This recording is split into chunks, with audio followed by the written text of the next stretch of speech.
Social media is rotting your brain, and it's not an opinion, it's a fact. Here's why. Imagine this. You have work to do. For example, you're a musician. Someone interrupts you. Constantly being interrupted. I'm sure we can agree it would be extremely hard to focus, and it would be fucking infuriating. This is exactly what you're doing when you're scrolling on social media all day. Every time you have work to do, every time you start to work or you're about to get productive, you get interrupted by someone on the internet saying, "Well, what color is your brigade?" Or it's an Instagram model shaking her ass, thinking that you're going to be able to attain that by scrolling. This sparks unearned dopamine, undeserved dopamine that you are receiving scrolling like a fucking bitch.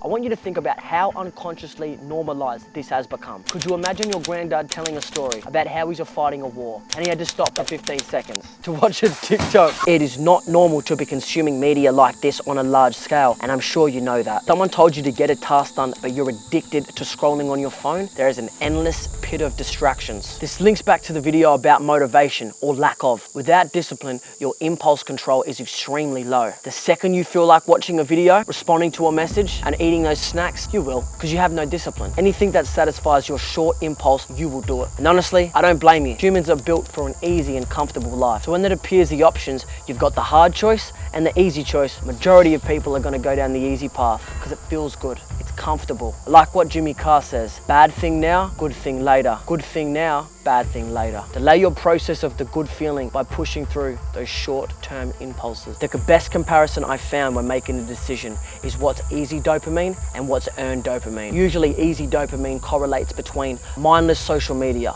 low quality food, porn, among many other things. And earned dopamine is correlated with delayed gratification, working when I don't want to, eating good food, doing those extra reps. Now, how do you distinguish the two? The hardest thing is going to give you the biggest ROI in the long term. Cutting out procrastination in the pursuit of achievement and success. Procrastination is something everyone falls victim to. Even sometimes I do it myself. We all have crutches and thumb screws we fall back on. You know what you have to do, but you still don't do it. Two main reasons I see this. First of all, you don't know how to do it, which is usually about 5%. The other 95% is procrastination by distraction. Your mind is constantly occupied with tasks or media that fill the brain where you would usually be making decisions. But I watch 4 hours of self-improvement. This is productive procrastination. Everyone loves to say this. You're still not doing the thing. You're still getting cheap dopamine. To say, yeah, I was busy all day. I woke up, I went to the shops, I watched a podcast, I did a bit of cleaning, and I cooked some food, watched another podcast. Yeah, on paper you sound like you're busy, but in terms of achievement, no progress was actually made. As we say, this is productive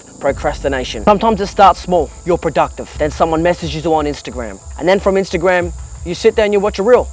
And then you scroll. And then you watch 5 reels. And then you go over to TikTok, and now you've been on Instagram and TikTok and social media for about 3 fucking hours. This happens all the time. Why? Because you don't have the discipline to turn it off and say, this is not gonna get me ahead. So once you remove social media, you can understand that this is a trigger to dopamine. Limiting your use is the easiest way to minimize procrastination. Say it out loud. Why are you checking your phone? Is this moving the needle forward? Is this making progress? And I guarantee it isn't. As humans, we are social creatures. We love to be a part of communities, and that is why social media is attacking our brains. But at what cost? The cost of real life interaction. Confidence, self-esteem, and sex is only on the decline, while depression, loneliness, and anxiety is only on the incline. I'm not blaming social media, but simply the abuse of such a tool. We are throwing away what humans value most: interaction and communication, and digitizing all of it. Is that the way you want to be known? For all of your parasocial and online relationships. Social media will ruin your life